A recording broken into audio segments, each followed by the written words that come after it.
Can you say why America is the greatest country in the world? Diversity and opportunity. Lewis? Freedom and freedom. So let's keep it that way. Well, why is America Not the greatest country in the world, Professor. That's my answer. You're saying... Yes. Tell students that America is so star-spangled awesome that we're the only ones in the world who have freedom.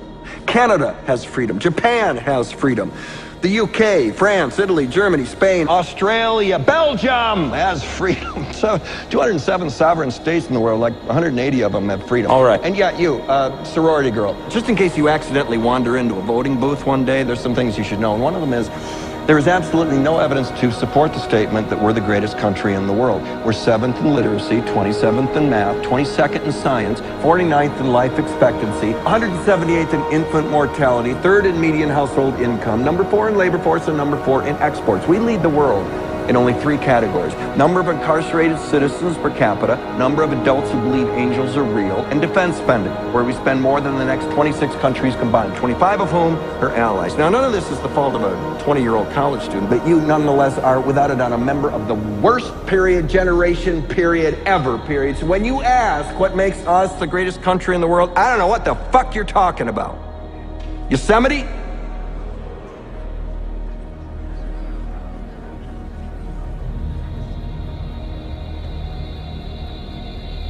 One family now own more wealth than do the bottom 30% of the American people.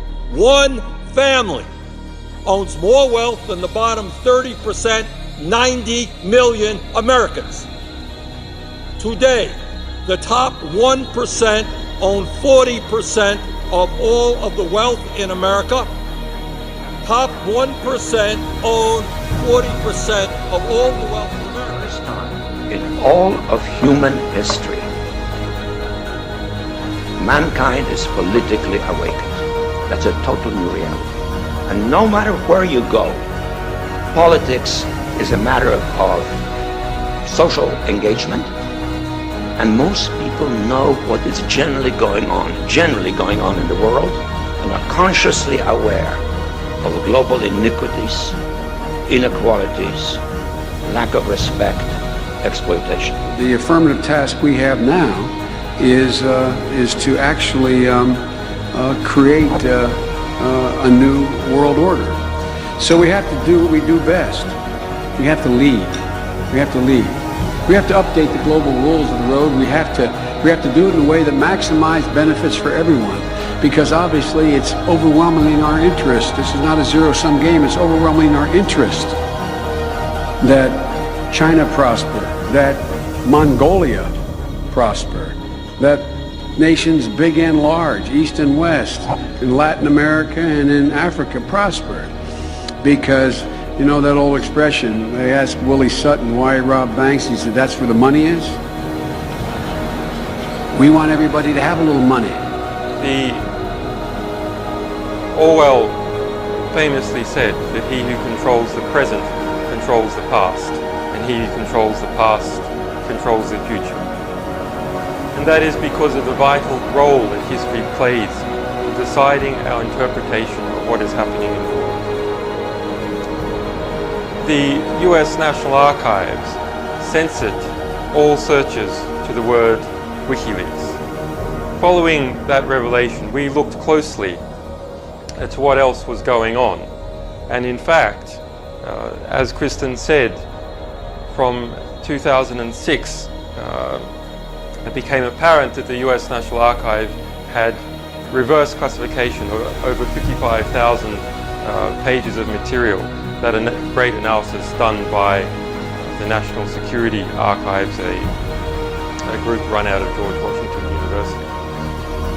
Imagine for a moment that somewhere in the middle of Texas there was a large foreign military base, say Chinese or Russian. Imagine that thousands of armed foreign troops were constantly patrolling American streets in military vehicles. Imagine they were here under the auspices of keeping us safe, or promoting democracy, or protecting their strategic interests. Imagine that they operated outside of U.S. law and that the Constitution did not apply to them. Imagine that every now and then they made mistakes or acted on bad information and accidentally killed or terrorized innocent Americans, including women and children, most of the time with little or no repercussions or consequences. Imagine that they set up checkpoints on our soil and routinely searched and ransacked entire neighborhoods of homes. Imagine if Americans were fearful of these foreign troops and overwhelmingly thought America would be better off without their presence. Imagine if some Americans were so angry about them being in Texas that they actually joined together to fight them off in defense of our soil and sovereignty because leadership in government refused or were unable to do so. Imagine that those Americans were labeled terrorists or insurgents for their defensive actions and routinely killed or captured or tortured by the foreign troops on our land. Imagine that the occupiers' attitude was that if they just killed enough Americans, the resistance would stop, but instead, for every American killed, 10 more would take up arms against them, resulting in perpetual bloodshed. Imagine if most of the citizens of the foreign land also wanted these troops to return home. Imagine if they elected a leader who promised to bring them home and put an end to this horror. Imagine if that leader changed his mind once he took office. The reality is that our military presence on foreign soil is as offensive to the people that live there as armed Chinese troops would be if they were stationed in Texas. Shutting down military bases and ceasing to deal with other nations with threats and violence is not isolationism. It is the opposite. Opening ourselves up to friendship, honest trade, and diplomacy is the foreign policy of peace and prosperity. It is the only foreign policy that will not bankrupt us in the short order, as our current actions most definitely will. I share the disappointment of the American people in the foreign policy rhetoric coming from the administration. The sad thing is, our foreign policy will change eventually, as Rome's did, when all budgetary and monetary tricks to fund it are exhausted.